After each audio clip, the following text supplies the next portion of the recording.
की बस स्टँडवरती एक चक्कर मारायचे. आपला मुलगा असेल, मुली असतील, पुतणे होते, मोठे बंधू आहेत, आमचे नाना आहेत, त्या ठिकाणी बापू आहेत. हे कुटुंब फार मोठं आहे. या कुटुंबामध्ये इतकं अवघड परिस्थिती झाली महाराज आता ही, की आजूक वडील पाठीमागे आहे आणि मुलगा त्या ठिकाणी निघून गेला. त्या वडिलाच्या मनावरती काय काय विचार येत असतील मनामध्ये, की माझा मुलगा माझ्या समोर गेला. हे जीवनातलं फार मोठं दुःख आहे महाराज. एका भावाला पॅरलाइज झालेला आहे.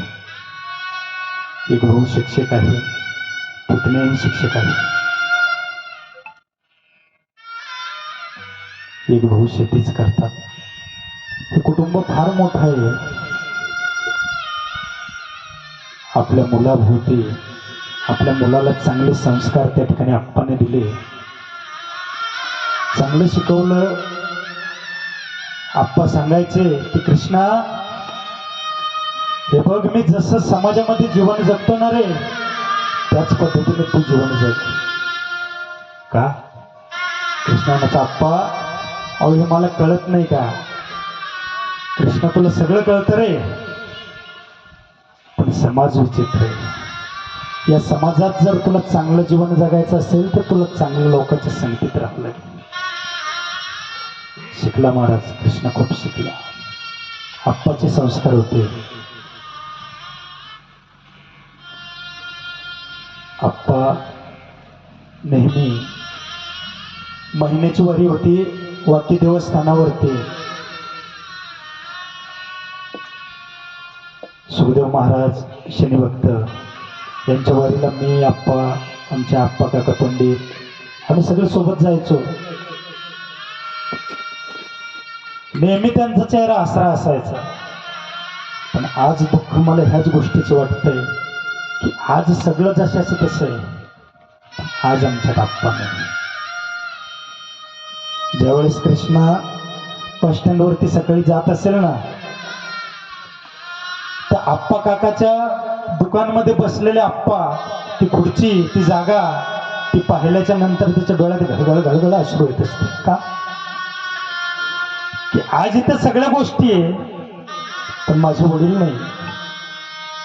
हा विचार त्याच्या डोक्यात येत असेल. त्यांना पाहिल्याच्या नंतर तो तासनतास घरात येऊन रडत असेल.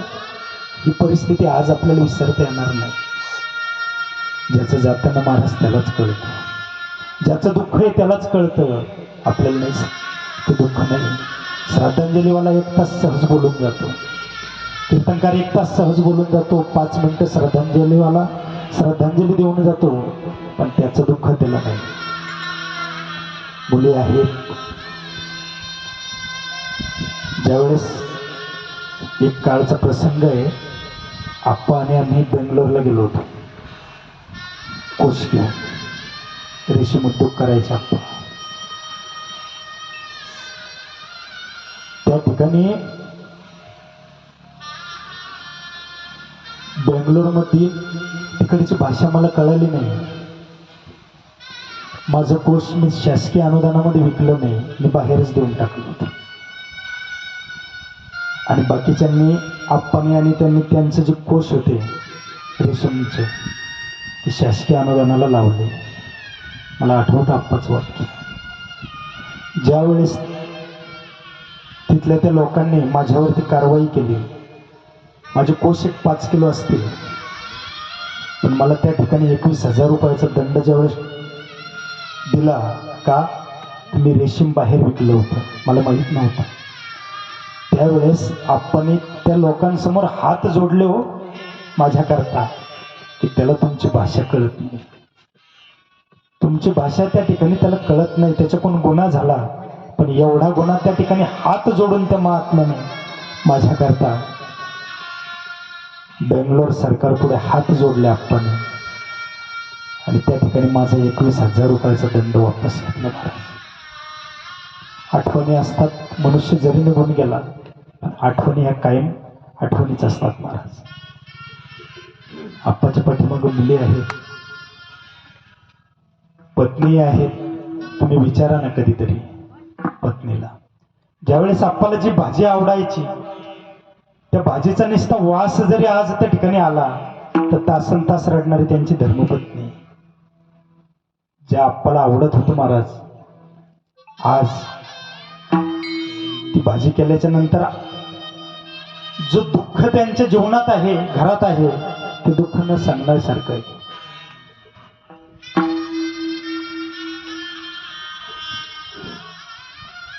आपण नेहमी सांगायचे, ज्यावेळेस दिंडी यायची सुखदेव महाराजची गावामध्ये, तर सर्वात पहिले आप्पांना पुढाकार घ्यावा. आप्पांना सांगावं की सर्वांनी एकत्रित या, बाबाचं आपल्याला या ठिकाणी मोठा कार्यक्रम करायचा आहे गावात. आपण वर्गणी जमा करावी महाराज, आणि त्या वर्गणीतून एवढा मोठा कार्यक्रम आज गाव करते, पण आज तो कार्यक्रम पाहायला आप्पा आपल्यात नाही. दुःख वाटतंय आम्हाला. मुलींना वाटत असेल की माहेर आपल्याला कुठपर्यंत, जोपर्यंत माहेरामध्ये वडील आहे तोपर्यंत मुलीला माहेर असते महाराज. पण आप्पाचे संस्कारच असे आहेत की आप्पाने कृष्णाला सांगितलं, कृष्णा आता मी नाही रे, आता मी इथं नाहीये, पण माझ्या पाठीमागची जी जबाबदारी आहे ना ती तुझी. आता मी जरी नसलो तरी माझ्या मुलीला कुठल्याही प्रकारचं काही कमी पडू देऊ नको, हे फक्त तुझ्या हातात आहे. आणि महाराज कृष्ण पूर्णपणाने करतो. तर मुलींनाही कधीतरी वाटत असेलच ना, आपण मुलीचं लग्न केलं, सर्व समोर होते, नातेवाईक होते, सर्व होते, पण एका कोपऱ्यामध्ये बसलेले आप्पा डायरेक्ट असा रडत होते महाराज. का? हा क्षण फार कठीण आहे माणसाच्या जीवनामध्ये. मुलगी वाटे लावण्याचा जो प्रसंग आहे फार अवघड आहे महाराज. प्रत्येकाच्या जीवनामध्ये हे दुःख आहे. राजा जनकासारखा बाप रडला सतीसाठी. आपण तर माणसं आहे महाराज. प्रत्येकाच्या जीवनामध्ये हे दुःख कधी ना कधी येणारच आहे. एखाद्या वेळेस एखाद्याचा मुलगा मरू द्या, माणूस रडणार नाही बाबा, पण फक्त मुलगी वाटी लावण्याचा प्रसंग येऊ द्या, कितीही निर्दयी बाप असू द्या, कितीही निर्दयी असू द्या, पण तो खळखळ रडल्याशिवाय राहणार नाही. आपणची कारकिर्दी फार मोठी, माझ्याकडून त्यांच्या शब्दाचं वर्णन कधीच होणार नाही. या संप्रदायाच्या वतीनं, या कीर्तन पुष्पाच्या वतीनं, इथे जमलेल्या सर्व नातेवाईकांच्या वतीनं, सर्व वडीलधाऱ्या माणसांच्या, सर्व मंडळींच्या सहकार्याने आपण या ठिकाणी आपण आजच्या कीर्तनाची श्रद्धांजली या ठिकाणी वाहू, आणि या ठिकाणी शेवटची चालू होईल, आणि या ठिकाणी कीर्तन संपेल. महाराजचा